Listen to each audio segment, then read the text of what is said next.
তো কেমন আছো সবাই? শীত তোমাদের কেমন কাটছে আগে বলো। চিন্তামণিকর বার্ড স্যাঞ্চুরি তোমরা নাম শুনেছো? শুনোনি? আমরা চলে গেছিলাম পাটুলি থেকে জাস্ট 15 মিনিট ডিস্টেন্সে। 100 টাকা টিকিট কেটে এরকম সুন্দর সাজানো লাল মাটির দেশ।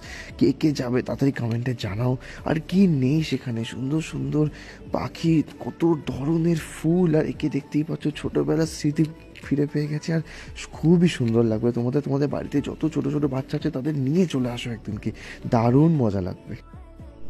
তো পড়ন্ত দুপুরের রোমাঞ্চকর আবহাওয়ায় যদি তোমরা চাও যে নিজের লাভড ওয়ানের সাথে এরকম এনজয় করবে, তোমরা ভালো উইন্টারে টাইম স্পেন্ড করতে পারো। এখানে এরকম কটেজে তোমরা ফটোশ্যুট করতে পারো। ইনফ্যাক্ট এখানে বিভিন্ন টাইপের বার্ডস আর বিভিন্ন ক্লিপস তুলতে পারো, যেগুলো আর্লি মর্নিংয়ে আরও সুন্দর লাগে। যদি আমরা গেছিলাম একটু হালকা দুপুরের পরে, বিকজ রোদ অ্যাভয়েড করার জন্য। But this is really a nice place. দেখতেই পাচ্ছ এরকম রেনোভেশন হয়েছে, অ্যান্ড আমরা প্রচুর ভালো ভালো ক্লিপস তুলেছিলাম। এতটাই ঘন যে রোদের আলো পর্যন্ত ঢুকছে না। যাও যাও জলদি ঘুরে আসো তোমরা। আর কেমন লাগলো ভিডিওটা আমাদেরকে জানিও কমেন্ট বক্সে।